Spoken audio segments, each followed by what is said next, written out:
에스라서 9장 말씀을 통해서 우리 안에 크신 도전이 있기를 주의 이름으로 축복합니다.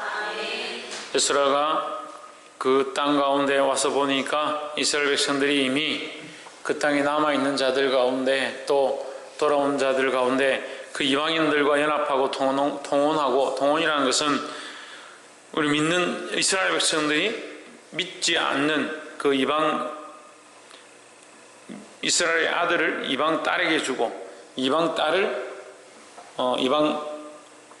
아들을 딸을 아들에게 주고 이방 아들에게 주고 이방 딸을 여기 데려오고 아들에게 데려오고 뭐 이렇게 해서 서로 왕래하면서 결혼하도록 만드는 그런 것을 얘기하는 겁니다. 그러니까 동원했다는 것은 결혼이 문제가 아니라 결국 하나님이 금하시는 법이다. 왜 금하셨느냐? 왜 금하셨습니까? 예? 그 죄악이 그 우상된 것들을 그들의 문화를 들고 올 수 있기 때문에 그것을 하나님 금하셨다라는 거죠. 우리가 세상 사람들과 함부로 결혼하지 않아야 되고 우리가 그리스도를 믿는 자로서 믿는 자를 만나야 되는 이유도 또한 그런 것이다라는 거예요. 너희 세상 사람들 만나지 마라. 그 사람들과 교제도 하지 마라. 그렇게 할 수는 없지만 특별히 그 사람들의 생각과 세상들의 사람들의 가치관은 믿는 사람들의 생각과 다르다라는 거예요. 우리는 그리스도 중심적이고 하나님 우선적인 신앙으로 살아가야 될 줄 믿습니다. 그러니까 그런 일들을 하는 것을 보고 그 소식을 듣고 이 에스라가 너무 속이 상해서 3절 한번 보십시오. 내가 이 일을 듣고 속옷과 겉옷을 찢고 머리털과 수염을 뜯으며 기가 막혀 안전히 했습니다. 너무 속이 상하고 어이가 없어서 또 하나님 앞에 자기 속옷과 겉옷을 찢어버리고 머리털과 수염을 다 뽑아버리고 뜯으면서 기가 막혀 말도 못하고 앉아있다는 거죠. 4절에 이에 이스라엘 하나님의 말씀을 인하여 떠는 자가 이 사로잡혔던 자의 죄를 인하여 다 내게로 모여오더라. 내가 저녁 제사 드릴 때까지 기가 막혀 앉았더니 했습니다. 저녁 제사 드릴 때까지 이 에스라가 아무 말도 하지 아니하고 기가 막혀서 그냥 옷도 다 찢어진 채로 수염도 다 뜯은 채로 머리도 다 뽑은 채로 그렇게 주저앉아 있으니까 그걸 보고 사람들 가운데 좀 믿음이 있는 사람들은 정신을 차리고 그 앞에 모여왔다라는 거예요. 우리는 따라서 우리는 하나님 말씀 앞에 들 수 있어야 한다. 하나님 말씀 앞에 뜨는 자가 되어야 된다. 하나님 말씀을 들을 때 나의 죄가 드러나고 나의 연약함들이 드러나면 홍주는 뭐 하는 자가 되어야 된다? 지대현 뭐 하는 자가 되어야 된다? 박이상 뭐 하는 자가 되어야 된다? 하나님 말씀을 듣고 떠는 자가 되어야 된다는 거예요. 왜 떠느냐? 우리의 죄악을 알고 우리의 연약함을 알고 우리가 하나님 배반했음을 아니까 떨 수밖에 없다. 떠는 자가 되어야 된다는 거예요. 근데 왜 떨지 않느냐? 하나님 말씀을 두려워하지 않고 하나님 두려워하지 않고 하나님을 존귀히 여기지 않으니까 하나님 말씀 우습게 여기는 거예요. 그러니까 떨지 않는 겁니다. 그러니까 순종하지 않는 겁니다. 그러니까 교만하다는 거예요. 주의 말씀 앞에 떨 수 있는 자들이 되기를 주의 이름으로 축복합니다. 그 말씀을 볼 때에 말씀을 들을 때에 떠는 자가 축복이다. 말씀을 들을 때에 깨닫는 자가 축복이고 그 말씀을 듣고 떨어서 내가 정말 죄를 지었고 죽을 수밖에 없구나 그걸 깨달고 알 수 있는 자 그 사람이 축복이다라는 거예요. 주의 말씀 앞에 떠는 자들이 되기를 주의 이름으로 축복합니다. 다른 권세와 권력과 세상의 법 앞에서는 떠는데 하나님 앞에서 못 떠는 말씀 앞에 떨지 못한다. 그 말씀이 현실이 되지 못하는 모습이다.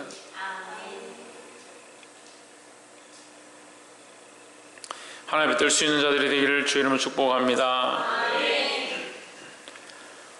두 번째로 6절 말씀 보면 말하기를 나의 하나님이여 내가 부끄러워 낯이 떳떳하여 감히 나의 하나님을 향하여 얼굴을 들지 못하오니 이는 우리 죄악이 많아 정수리 넘치고 우리 허물이 커서 하늘에 미친이니이다 했습니다. 죄는 이스라엘 백성이 지었는데 이 에스라가 하나님 앞에 어떻게 섰느냐? 부끄러워서 얼굴을 들 수 없다. 기가 막혀서 말을 할 수 없다. 그런 자세로 서 있다는 거예요. 우리는 항상 이런 자세로 주님 앞에 서야 될 줄 믿습니다. 이게 무슨 모습입니까? 이게 무슨 모습이에요? 천정민, 예수의 모습, 신성경, 누구 대답하나 되나? 이수연, 대답도 안 하네. 사모님, 겸손한 모습이다. 김태현, 말씀에 합당한 모습이다. 말씀에 뜨는 자의 모습이다. 신희경,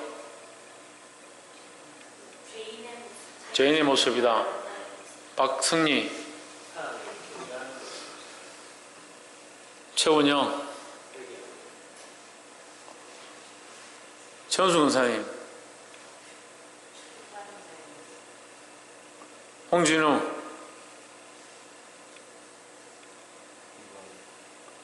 연말 연시하고 좀 좋아졌는가 했더만은 아직도 안 좋아졌네.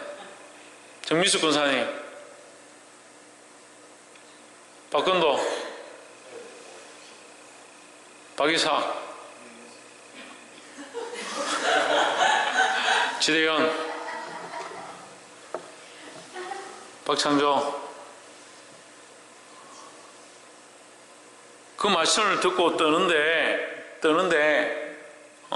떨어서 기가 막혀서 앉아있는데 이 에스라가 어떻게 하느냐, 백성들의 그 허물을 자기 허물로 생각하는 모습, 이게 뭐예요? 예, 중보자의 모습이죠. 중보자의 모습.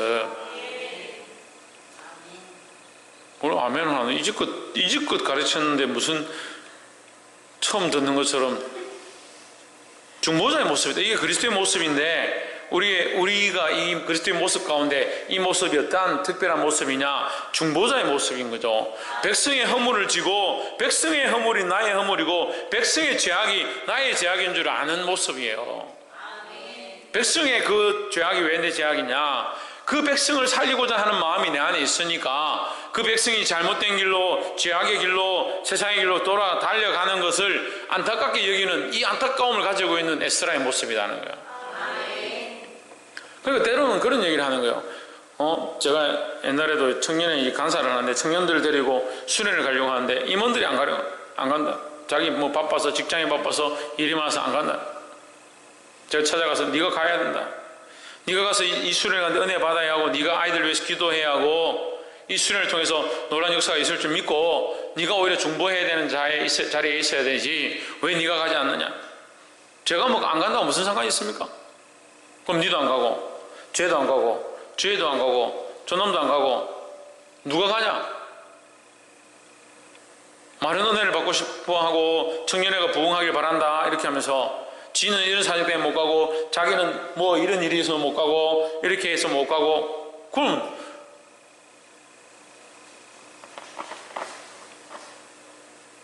나라와 민족을 위해서 기도하라니까 나라와 민족이 나하고 무슨 상관이 있습니까? 내 지금 당장 먹고 사는 것도 바쁜데. 그러니까 이 중보자의 자리에 서지 못하는 거예요.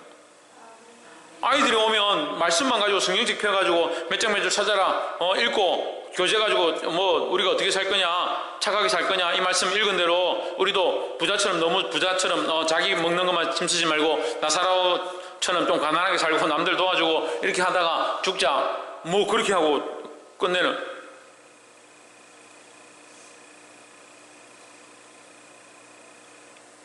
하나님 말씀이 정확해요.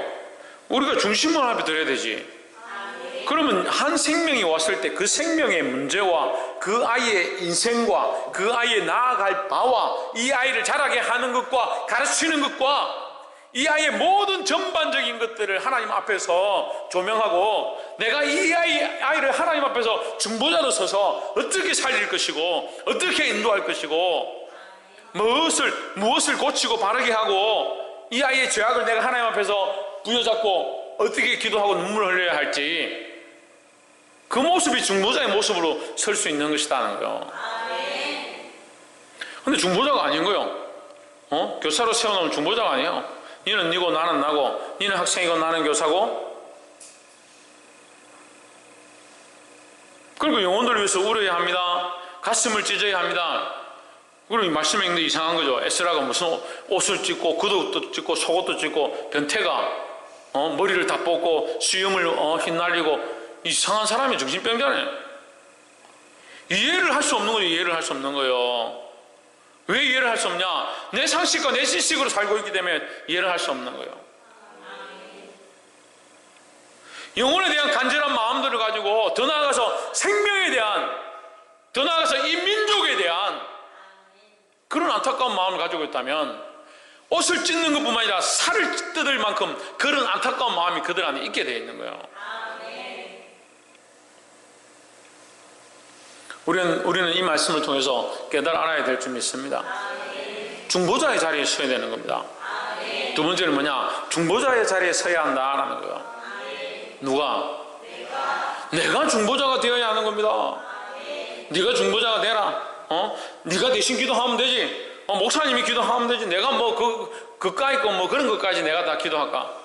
그렇게 생각하면 안 돼요. 내가? 누가?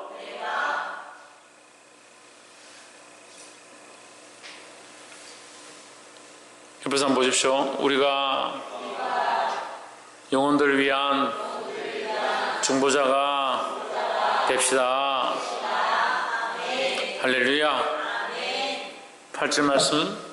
이제 우리 하나님 여호와께서 우리에게 잠깐 은혜를 베푸사 얼마나 남겨도 피하게 하신 우리를 그 거룩한 처소에 박힌 목과 같게 하시고 우리 눈을 밝히사 우리로 좋은 노릇하는 중에서 조금 소성하게 하셨나이다 했습니다. 에스라가 지금 하나님 앞에 기도하는데 뭐라고 하냐면요, 이게 지금 에스라의 기도예요. 이 잠시와 조금이라는 말을 씁니다. 잠시와 조금이다. 하나님의 은혜를 받은 것이 잠시와 조금이다. 그러면 우리가 이 말씀을 해석할 때 오해할 수 있습니다. 하나님의 은혜는 잠시와 조금이구나. 그렇지 않죠. 하나님의 잠시와 조금은요, 우리가 받을 수 없는 것을 이미 주신 거예요. 우리는 잠시와 조금을 받을 대상이 안 되는 겁니다. 근데 우리에게 잠시와 조금의 기회를 허락하신 거예요. 근데 어떻게 합니까? 인간은 잠시와 조금의 그 틈을 주면 그 당시에 게임하고 그 당시에 놀고 그 당시에 즐기고,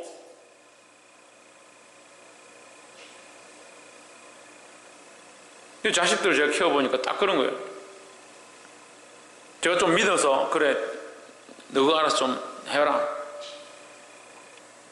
내가 너희들 이제 다 컸는데 뭐 일일이 간섭하겠냐. 이거 너가 알아서 좀 해라. 저거 알아서 게임 잘하고 저거 알아서 놀고 저거 알아서 집안 엉망진창 해놓고, 잠시 기회를 주면요 그 사이에 아이들이 기도하고 찬양하고 하나님 예배하고 정결해지고 성결해지고 기도하기 힘쓰고 그렇게 안 되더라. 경험담이죠. 그렇게 안 되더라. 잠시 기회를 주니까 안 되더라는 거예요. 우리 인생이 하나님 앞에 그렇다는 거예요. 우리가 잠시와 조금의 은혜를 입을 만한 그런 존재냐? 그렇지 않다는 거죠. 잠시 동안 은혜를 베푸사 조금 소성하게 하셨으니 그래 우리가 그렇게 입을 존재가 안 되는 거죠. 하지만 그 은혜를 하나님 주셨잖아요. 주셨는데 우리는 뭘 생각하지 않습니까? 은혜를 생각하지 않는 겁니다. 그 은혜를 생각하지 않으니까 하나님 앞에 받은 은혜가 없다라고 생각합니다.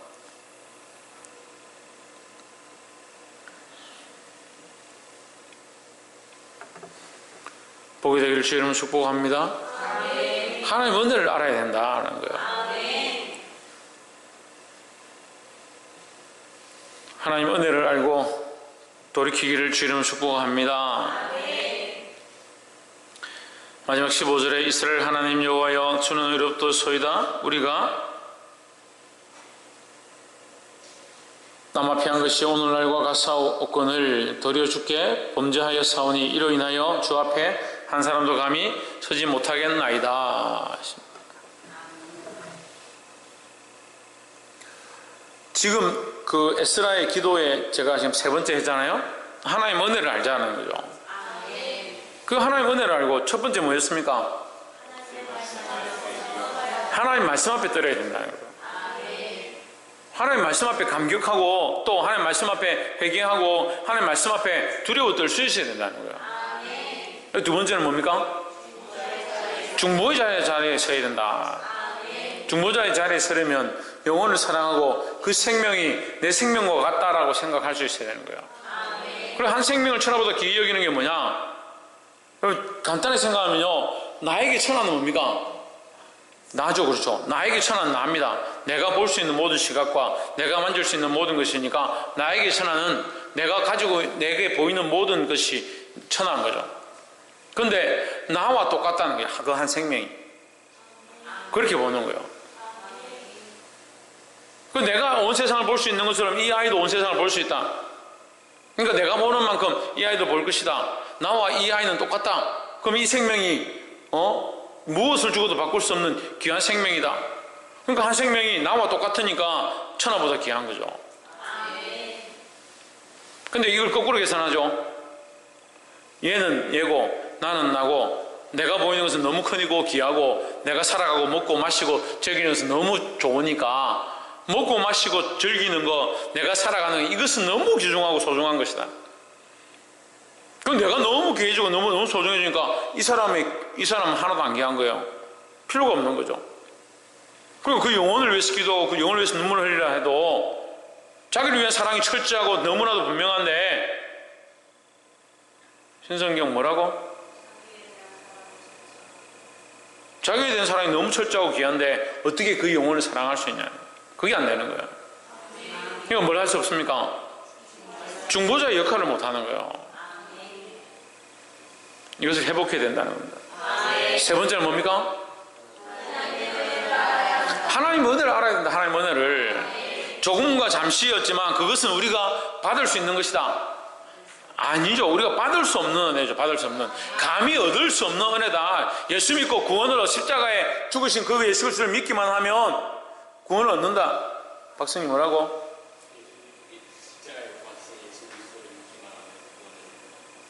네 구원을 얻었나? 그게 하찮나? 그 십자가에 못 박이신 예수 그리스도를 우리를 위해 죽으셨음을 믿기만 하면 구원을 얻는데 그것은 두 번 다시 누군가 할 수 없는 일, 단 한 번밖에 있을 수 없는 일, 어느 누구를 믿어도 되지 않는 그 예수 그리스도만이 이루신 유일한 방법이다라는 거예요. 그 유일한 방법을 우리가 알게 되었으니까 그게 은혜인 거죠. 그리고 천하보다 귀한 내가 천하보다 귀한 나를, 그죠? 나의 관점에서 볼 때 천하보다 귀한 나를 그리스도의 그 사랑의 십자가로 우리를 구원하셨으니까 이보다 더 큰 은혜가 어디 있냐는 거예요. 그것이 조금이고 작은 것이고 단회적인 것이지만 그것을 작다라고 누가 할 수 있느냐. 그러니까 그 하나님의 은혜를 알아야 된다라는 거예요. 그러니까 내가 살고 있는 이 생명은 지금 내가 구원받은 이 구원의 은혜는 뭐냐? 전부죠. 전부죠. 우리의 인생의 전부죠. 작은 그 믿음 하나로 우리가 잠시 믿음으로 얻게 된 이 모든 것은 영원한 것이다라는 거죠. 그러니까 뭘 알아야 된다? 하나님 은혜를 알아야 된다. 마지막 15절에 이스라엘 하나님 여호와여 주는 의롭도소이다. 우리가 남아 피한 것이 오늘날과 같사옵거늘 도리어 주께 범죄하여 사오니 이로 인하여 주 앞에 한 사람도 감히 서지 못하겠나이다 했습니다. 여호와여 주는 의로우시니 에스라가 이 마지막 기도문에 무슨 말을 하냐면 주는 의롭다. 이렇게 피하게 된 것도 주의 은혜다. 하지만 우리는 주께 범죄하였나이다. 우리가 감히 서지 못하겠나이다. 이 말의 의미는 뭐냐면요, 우리는 감히 하나님 앞에 설 수 없습니다. 그럼 누가 손을 내미셔야 되냐? 하나님께서 손을 내미시는 방법밖에 없습니다. 우리가 부끄러워서 어떻게 하나님 앞에 말하겠습니까? 어떻게 무슨 자격으로 우리가 하나님 앞에 나아가겠습니까? 우리는 감히 서지 못합니다. 누가 도우셔야 되냐? 하나님이 하시면 하실 수 있습니다. 하나님께서 은혜를 베푸시면 가능합니다 하는 거죠. 이 네 번째 우리가 봐야 될, 마지막으로 봐야 될 가장 중요한 이 에스라의 기도문의 가장 중요한 요소가 뭐냐? 다시 하나님 앞에 은혜를 구하는 겁니다. 우리는 뭘 해야 되냐? 또다시 은혜를 구해야 되는 거예요.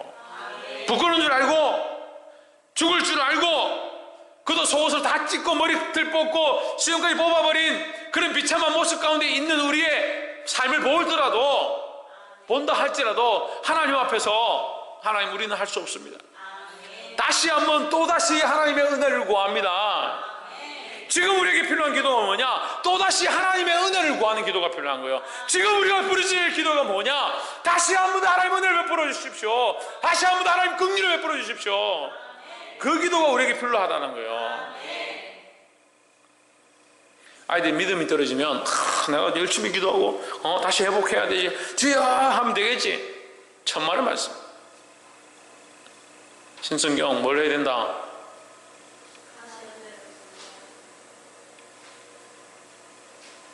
최원영 뭘 구해야 된다? 이수연, 홍진우 뭘 해야 된다?